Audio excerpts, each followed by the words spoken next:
Boa tarde, família Coelhinho. Como vocês estão? Tudo bem? Hoje nós vamos trabalhar na aula de História, tá? A grandeza do Império. Otaviano organizou um grande exército e conquistou muitas terras. Não havia limites ao poder do Império. Roma crescia, crescia e não parava de crescer. Os romanos achavam que tinham conquistado o mundo inteiro. Seu domínio se estendia às montanhas nevadas dos Alpes, aos desertos do Egito e às passagens da Germânia, aos penhascos da Ásia Menor e aos rios da Mesopotâmia. Todas essas regiões eram ligadas por estradas que eram patrulhadas por soldados romanos, chamados legionários. Ninguém ousava desafiá-los. O período em que a paz durou no Império chama-se, em latim, Pax Romana, o que significa, traduzido para o nosso português, paz romana. As grandes construções que você já conhece, como o Coliseu, são dessa época. Todos os imperadores eram apelidados de César, em homenagem ao general mais corajoso que Roma tivera. Aqui nós temos essa bela paisagem, foto atual da Via Ápia antiga, construída pelos antigos romanos. O Império, uma língua. Em todas as províncias do Império, a língua oficial era uma só, o latim. Tá? Isso aqui era a língua oficial da Roma Antiga, tá bom? Todas as leis, documentos e livros eram escritos nesta língua. Vários grandes poetas romanos, como Ovídio, Virgílio e Horácio, escreveram suas obras em latim.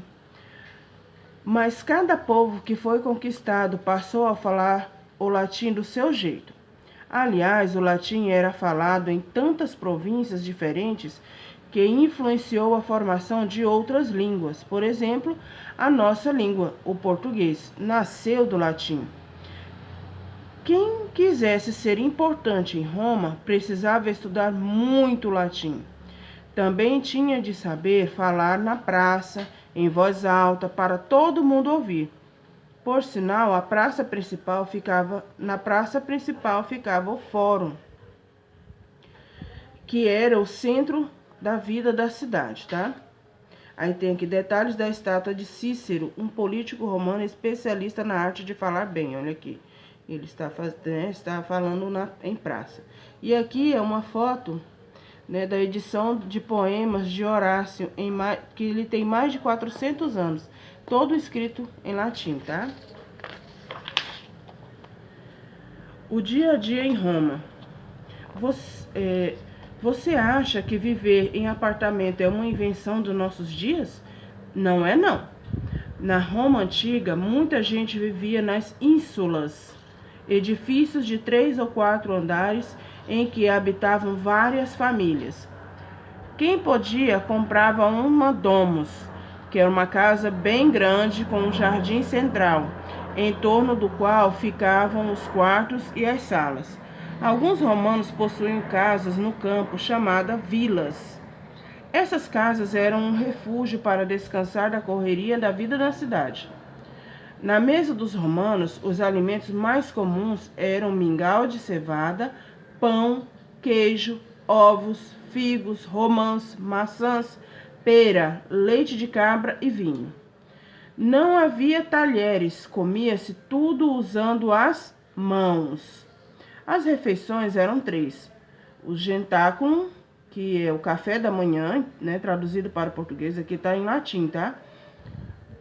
Prandium, que era o almoço, e cena, que era o jantar.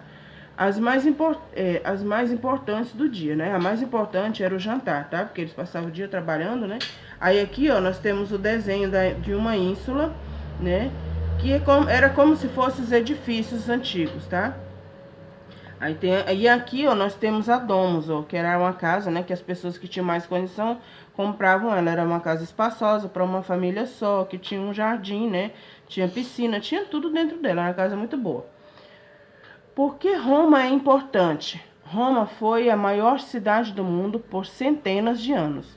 Durante bastante tempo, nenhuma outra cidade se igualou a ela. Todos os que conheciam ficavam impressionados.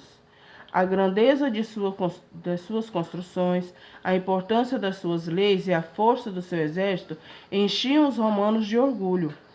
Muitas cidades modernas quiseram se parecer com ela, e vários líderes modernos quiseram imitar Júlio César. A vida no dia a dia em Roma era parecida com a vida em uma grande cidade atual. As ruas eram sempre cheias e nelas vendia-se de tudo. Havia muita gente diferente circulando, oportunidades de emprego e problemas de trânsito. Se fosse possível viajar no tempo e você fosse parar no mundo antigo, talvez se sentisse em casa em Roma. Aí aqui tem a mensagem importante.